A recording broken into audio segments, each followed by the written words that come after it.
nandito na naman po tayo sa Purok Dos, Kahel, Quirino, kung saan pupuntahan po natin yung bahay ni Kuya Robert, ni Kuya Robert Antonio.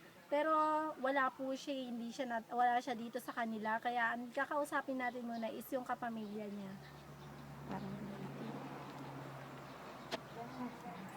Ate, nasaan na si Kuya Robert?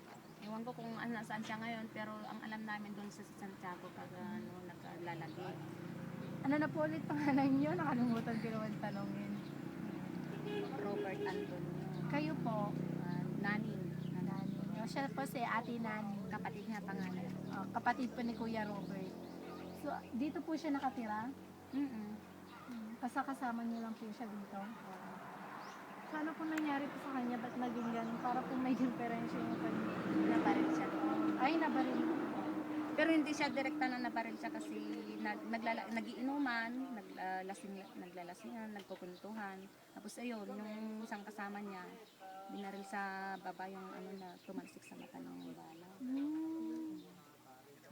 Yun po yung nangyari. Wala po siyang pamilyang iba? Wala pong asawa, anak, ganun? Binata siya. Binata po. Kayo lang po yung kasama niya dito? Hindi, mga anak ko, tapos yung mga ibang kapatid ko din dyan. Ano po yun eh? Lumaalis-alis na lang siya pag gusto niya? Palagi araw-araw yon, pag nandito siya, araw-araw umaalis, nagpapalimos siya. Papalimos po? Hindi niyo naman po mabawal na dito lang, gano'n? Hindi, talagang gusto niya yung palagi siyang umaalis. Naghahanap ng pansarili niya, gano'n. Para di niya... Nung nabaril pa, hindi naman po naapektuhan yung pag-iisip niya?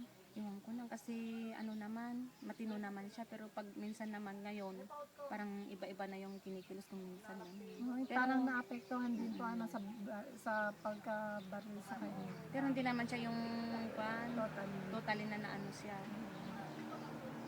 Lang siya. Pag may binaabot ka, gano'n, parang ang saya-saya niya, kahit kunting lang, masaya na siya, gano'n siya, tumatawa, gano'n na lang siya. Kasama niya, wala pa po, hindi pa siya dumarating. Ilang araw na po siya hindi dumarating? Mga 5 araw na yata. Pang 5 araw na po ngayon? Yan, tagal na po. Matagal na. Pero kung minsan naman dumadating siya dito, kung palmante lang kami kasi wala namang masama siguro niya. Wala nang papatulan pa siya ng gano'n. Pag umuwi po dito, ganun lang. Uwi, aalis na naman po. Oo, pag matulog siya, pag umaga na naman, aalis na naman yan. Ganun siya. Yun lang po yung karaniwang ginagawa niya. Aalis, uwi, gano'n. Oo, ganun na naman. Okay na.